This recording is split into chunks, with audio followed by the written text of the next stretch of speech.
மக்களே எல்லாருக்கும் வணக்கம். இன்னைக்கு நம்ம என்ன பார்க்க போறோம்னா ப்ரீவியஸ் இயர்ல கேட்ட தமிழ் கொஸ்டின்ஸ் தான் பார்க்க போறோம். இப்ப இருக்க சிலபஸ் படிதான் பிரித்து எழுதுக.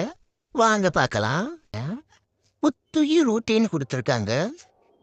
புதுமை உயிரூட்டி, புது உயிரூட்டி, புதுமை உயிரூட்டி. இதுல கடைசி ஆப்ஷன் தான் பாருங்க. புதுமை கூட்டல் உயிர் கூட்டல் ஊட்டி. இப்படி மூணா பிரிச்சிருக்காங்க. அட பாவிகளா, அவ்வளவு பெருசா பிரிக்கணுமா? புதுமை பிளஸ் உயிர் பிளஸ் ஊட்டி. அடுத்த கொஸ்டின் பாருங்க.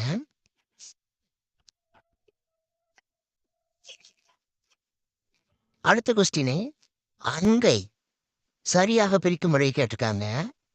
அகம் குட்டல் கையாம். அங்கைனா அகம் குட்டல் கையாம். அடுத்த கொஸ்டின் போகலாம். தந்தளிர் பதம். தந்தளிர் பதத்தை தன்மை கூட்டல் தளிர் கூட்டல் பதம்னு பிரிக்கலாம். அடுத்த கொஸ்டின் பார்ப்போம். கலம்பகம். இது ஏற்கனவே பரீட்சையில் கேட்டாங்க. பாதி பேர் தப்பாக தான் எழுதியிருந்தோம். அது நமக்கு தேவையில்லாது. களம் கூட்டல் பகம் பிரித்தல். பாசிலை அப்படின்னா பசுமை கூட்டல் இலை. அடுத்த கொஸ்டின் பையங்கூழ்னா பசுமை கூட்டல் கூழ். உங்களுக்கு தெரியும். பாகற்கைனா பாகு கூட்டல் அல் கூட்டல் காய். பைன் நீனம்னா பசுமை கூட்டல் நீனம். அடுத்து பாருங்க. பனை பிள கூட்டல் ஓலை பனைய ஓலை நீங்க போட்டுருவீங்க. அடுத்து பாருங்க.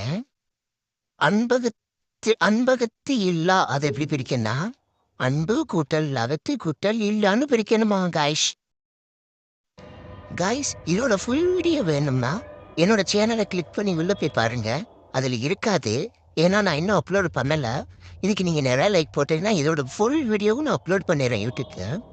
நீங்கள் நிறைய லைக் போட்டீங்கன்னா கண்டிப்பாக நான் அப்லோட் பண்ணிடுறேன். மறக்காம சப்ஸ்கிரைப் பண்ணிடுங்க கைஸ்.